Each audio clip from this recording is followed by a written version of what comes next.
Okay, so I talked to. I would imagine you're pretty familiar with this name. The writer, one of the college football writers from The Athletic, Chris Vanini. Mm-hmm. I chatted with him the other day, and I asked him. I said, "Okay, San Jose State, they are in a bowl this year. Or is it Eastern? Who are they Eastern playing? Michigan. Eastern Michigan." And I was like, give me some good news. Give me some good juju here. I know they're favored. And, he hasn't watched a lot of Spartans this year, but he was more familiar with the team that went to the bowl a couple years ago. Right. But I know we're favored. We should technically probably win this game. He was telling me sort of some of the reasons why. But as the voice of the Spartans, I want to hear it from you because, I used to get out to a lot more San Jose State games than I do now, but still, there's always if we actually get to a bowl, like this is like, okay, now it's must see television on December 20th. I'm sitting in front of the TV and I'm watching this ball game. So give us some of the information, expectations, kind of like what are the main bits of this game for Spartan fans? Well, first of all, Brent Brennan, who's a local product, is the head coach, and he's really latched onto the university. And he came to games as a young child, and kind of has a connection with San Jose State. He was here as an assistant coach a number of years ago, and then got the head coaching job back in 2017. And when he came on, the culture shift really started because San Jose State football, as you guys know, consistency hasn't been consistent for San Jose State football, and they've just been struggling to get back-to-back win seasons or just some sort of relevancy in whatever conference they've been in. And it hasn't been the case up until the last 3 years. 2020, when San Jose State won the Mountain West Conference title, they beat Boise State, who's the perennial favorite.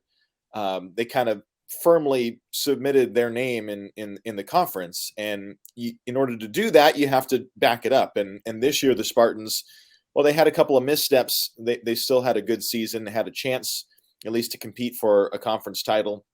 Now they're going to a bowl game for the first time since the late 80s, 2 bowls for the same head coach in his tenure. So that's the good news. And Coach Brennan, I think, has put a staff around him that is all about making sure that the Bay Area is aware of what San Jose State is about, getting good players on the field and good players off the field. And this team in particular is a very talented one.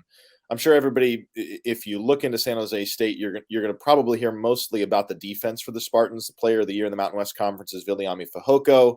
He's tremendous, just an old school type of player that is violent and fun to watch, gets into the backfield a bunch. He's 3rd in the country in tackles for loss this year. He's fun. One of the all-time leading tacklers in program history is Kyle Harmon.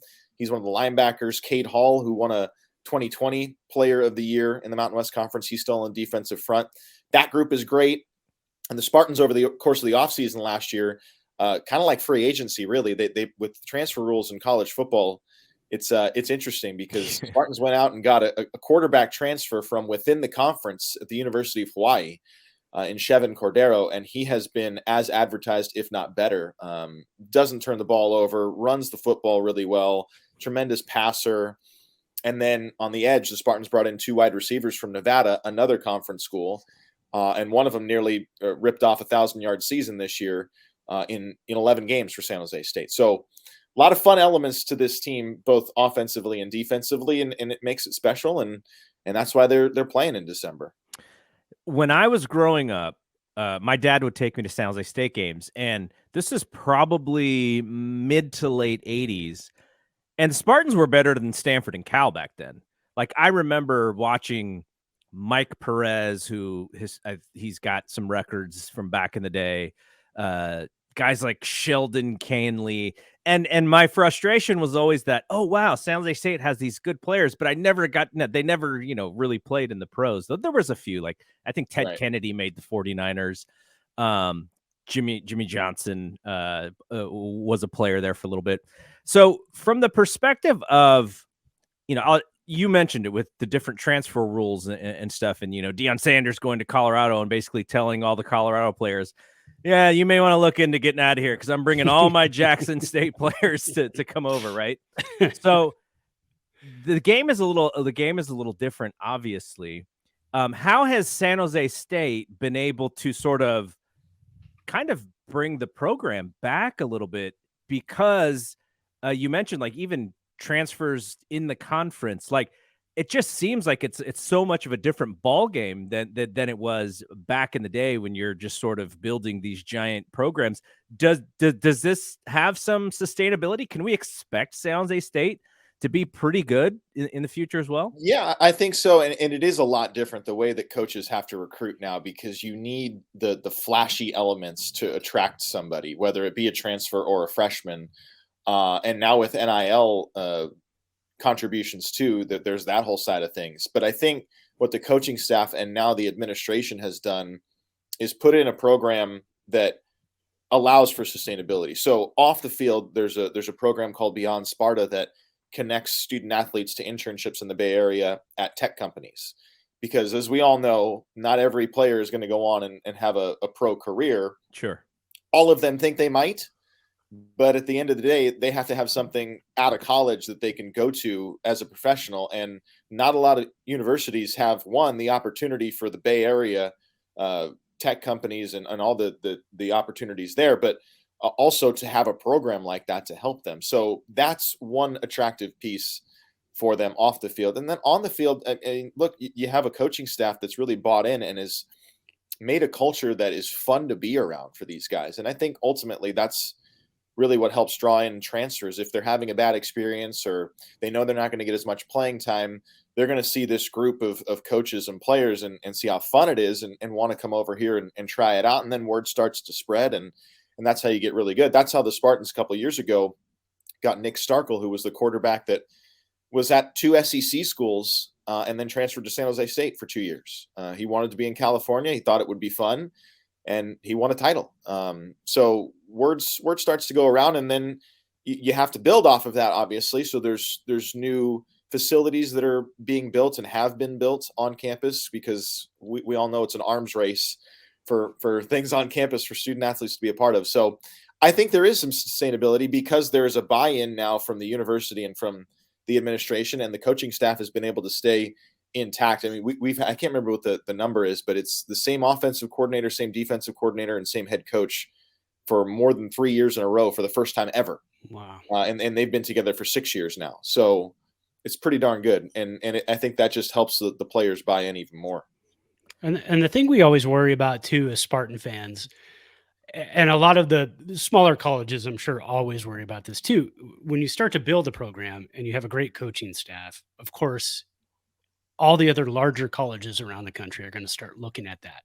Right. They're going to start putting their tentacles out there and kind of, I've heard Coach Brennan, his name was tied to Stanford for a little bit, and that's always a worry. What's kind of the rumors going around right now, or something that can make us Spartan fans feel better about the future with Coach Brennan? Well, I think the worry always is that your coach is going to leave for another job. I mean, and Spartan fans know that because we saw Mike McIntyre do that, and you can't fault him that they took a team to double-digit win season to a military bowl, and someone came in with a ludicrous offer. And what are you supposed to say if you're Coach McIntyre? The difference to me is that Coach Brennan, one, has a very significant tie to the Bay Area and this university. But two, every step that you would think, gosh, he could leave for another job, the university has come in and helped support, whether that be more in the coaches pool or more to facilities or more to nutrition and health and whatever it may be. They've come to support that to help it along, rather than in the past where it was just like, well, we can't match that number. Now maybe they can't match the salary, but they can help get the program better and keep moving forward. And that's what they've been able to do. But yeah, I mean, there's always that concern, but that's the nature of college football when you have these multi-million, hundreds of millions of dollar budgets sometimes at some schools that you just can't compare with. See, Brad, if we became super rich, you and I, as alumni, we could have helped this problem. Hey, so kind of this is more of a serious thing, but I wanted to bring it up because I know that it kind of shaped the school a little bit, and I have some friends who work on campus at San Jose State, but the young player Camden McWright, who passed away, football player, was in that terrible accident. How has that affected just not only the football team, but just the campus when you have somebody like that who is in the community, who is a newcomer to the school, and then a tragic accident like that happens? Like, I can't, like, it's just, Brad and I are parents of, my kids are in their 20s, and just thinking about that kind of, I was just like, man, that is so tough. But how did they heal from that scenario, and if they even have been able to heal? Yeah, I think that's the right way of saying it. You really see the stages of grief with a group that's going through it, especially a group that's 18 to 22-year-old college age students. They've never handled something like this before, a lot of them at least. And the way that it happened, and it just was awful. The running back group, I think, took it the hardest because they were working with Camden the most, and Coach Carter, who's the running back coach, really was somebody that they could lean on. But it got to him too, and the coaching staff. They handled it as best as they could. But I mean, how do you handle something like that? Right.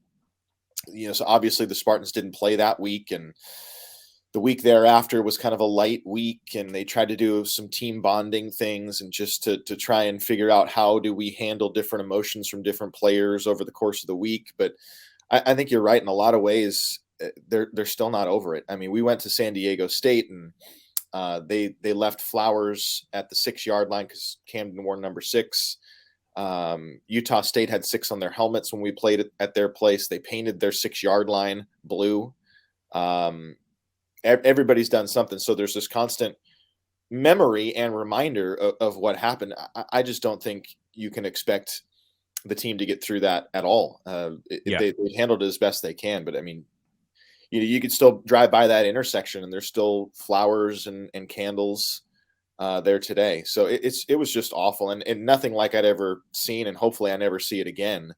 But in addition to that, earlier this year, a former running back who was a police officer in San Jose, he also passed away, and he was on the 2020 team. So a lot of players from this team knew him. It's been a tough one for most of the guys on the team.